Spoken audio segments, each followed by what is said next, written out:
Have you ever wondered what it was about Cleopatra that made her one of the most powerful and influential women in history? The name Cleopatra resonates through time, shrouded in mystery and intrigue. She was an enigma, a woman of immense power and influence, yet much of her life remains a tantalizing puzzle. Cleopatra was not just a queen, she was a scholar, a naval commander, a linguist, and a medical writer, a testament to her exceptional education and upbringing. But how much do we truly know about this remarkable woman? Our understanding is often clouded by misconceptions and myths, woven together from fragments of history, literature, and popular culture. We tend to picture her as a seductress, a cunning manipulator, but is that all there was to her? Or was there more beneath the surface, a depth of character and intellect that propelled her to greatness? So, who was Cleopatra and how did she rise to such power? To understand that, we must journey back to the beginning. Born in 69 BC, Cleopatra was not destined to be ordinary. Her birth into the Ptolemaic dynasty of Egypt placed her in a world of power, privilege, and political intrigue from the get-go. Yet it was not her royal lineage alone that set her apart. Cleopatra was a woman of remarkable intellect and charisma, qualities that were cultivated from a very young age. While the Ptolemaic dynasty was of Greek descent and traditionally adhered to Greek customs, Cleopatra was the first to break the mold. She embraced the culture of her kingdom, learning the Egyptian language alongside her native Greek.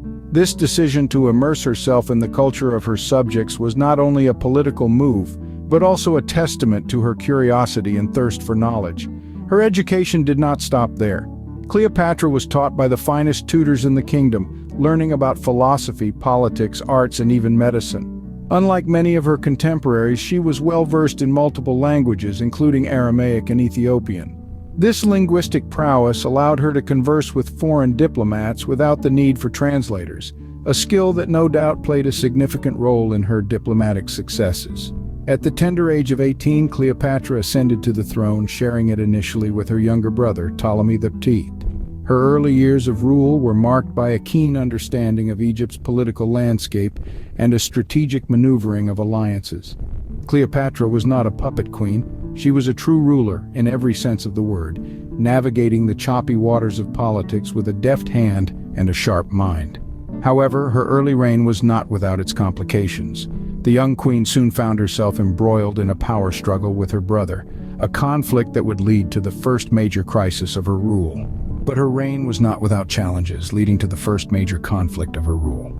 Cleopatra's rule was disrupted when she was forced into exile. This pivotal moment in her life arrived when her younger brother, Ptolemy XIII, usurped her throne. The sibling rivalry was not just a petty squabble for the throne, it was a fight for the absolute control of Egypt, one of the most powerful kingdoms of the time. Cleopatra, however, was not one to accept defeat. Exiled and dethroned, she found herself in Syria. But instead of wallowing in despair, she began to gather an army, planning her return. Cleopatra was not only a queen, but also a strategist. She knew she needed allies in high places, and so she set her sights on the most powerful man of the time, Julius Caesar. In a move that was as daring as it was brilliant, Cleopatra had herself smuggled into Caesar's palace, rolled into a carpet. Her audacity intrigued Caesar, and he quickly became an ally. This alliance proved to be a game-changer. With Caesar's support, Cleopatra returned to Egypt and regained her throne, once again becoming the queen of the Nile. But the alliance with Caesar was more than just political. A romantic relationship blossomed between them, a connection that went beyond the throne and the power. Together they had a son, Caesarion, further solidifying their bond. This period of Cleopatra's life was not just about conflict and exile, it was about resilience, strategy, and a return to power. It was about forming alliances and navigating the turbulent waters of politics. Cleopatra was not just a queen, she was a leader who knew how to turn the tides in her favor, even when the odds were stacked against her. Cleopatra's alliance with Caesar not only restored her to the throne, but also ignited a personal relationship that would shape the future of Egypt. This was a defining chapter in Cleopatra's life, a testament to her determination and her strategic mind, a story of a woman who would stop at nothing to reclaim what was rightfully hers. In Caesar, Cleopatra found not just an ally, but a lover. When two of the most influential figures of the ancient world, Cleopatra and Julius Caesar, crossed paths, It sparked a relationship that would alter the course of history.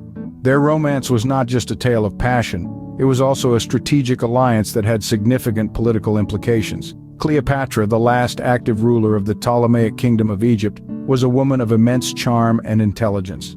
On the other hand, Julius Caesar, a Roman general and statesman, was a man of power and ambition. When Cleopatra was faced with the threat of losing her throne, she turned to Caesar, who was in Egypt at the time, pursuing his rival Pompey. Cleopatra famously had herself delivered to Caesar in a rolled-up carpet, and thus began their legendary love affair. Their relationship was not just about personal attraction.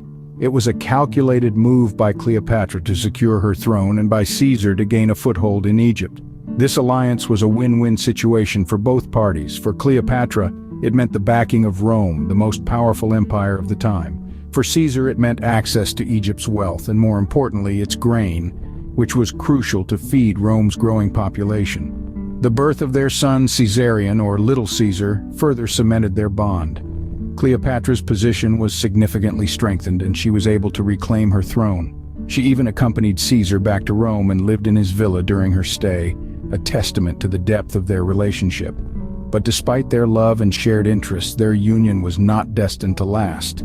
Julius Caesar's assassination in 44 BC sent shockwaves through Rome and Egypt. Cleopatra was left to navigate the treacherous waters of power alone. However, their union was short-lived, and Cleopatra was soon faced with another challenge. The death of Caesar marked the end of one chapter in Cleopatra's life, but it also paved the way for another significant alliance that would define her reign and legacy. After Caesar's death, Cleopatra found a new ally and lover in Mark Antony. A Roman general and politician, Antony was, like Caesar, smitten by Cleopatra's charisma and wit. Their relationship was not just a romantic rendezvous, but a strategic alliance that had far-reaching political implications. Cleopatra, with her sharp political acumen, knew that aligning with Antony could offer her a strong foothold in Rome. Similarly, Antony saw in Cleopatra an opportunity to solidify his grip over the eastern provinces of the Roman Empire. Together, they shared a vision of a united Roman and Egyptian empire, and for a time they reveled in their shared power. They even formed a political alliance known as the Triumvirate, along with Octavian, Antony's political ally. However, this alliance was not meant to last. Octavian, who later became the first Roman Emperor Augustus, saw Antony's relationship with Cleopatra as a threat to his own political ambitions. He waged a propaganda war against Antony and Cleopatra, painting them as traitors to Rome. This led to the infamous Battle of Actium, a naval confrontation that marked the downfall of Antony and Cleopatra. Despite the strength of their forces, Antony and Cleopatra were defeated. In the aftermath, Antony took his own life, believing that Cleopatra had already done so. Cleopatra, stricken with grief and unwilling to live under Roman rule, famously committed suicide, allegedly by allowing an asp to bite her. Their tragic end marked the end of the Ptolemaic dynasty and the beginning of Roman rule in Egypt. Their love story, filled with political intrigue, power struggles, and tragedy, has captivated the world for over 2,000 years. Even in their downfall, Cleopatra and Mark Antony left an indelible mark on history, their names forever intertwined in the annals of time. Cleopatra's death was not the end of her story, but rather the beginning of her legacy. Her influence extends far beyond her era, reaching into modern times and inspiring countless retellings of her tale in literature, art, and film. From Shakespeare's Antony and Cleopatra to Hollywood's silver screen, her story continues to captivate audiences worldwide. Cleopatra was more than just a queen, she was a symbol of power and defiance. Despite the many challenges she faced, she held firm to her beliefs and her throne, even in the face of adversity. She used her intelligence, charm, and political acumen to navigate through a male-dominated world, earning her a place in history and making her a feminist icon. Her life serves as a testament to the strength and resilience of women, reminding us of the power of determination and the importance of standing up for what we believe in. Cleopatra, a woman of intelligence and charm, remains an enduring icon of female power and resilience.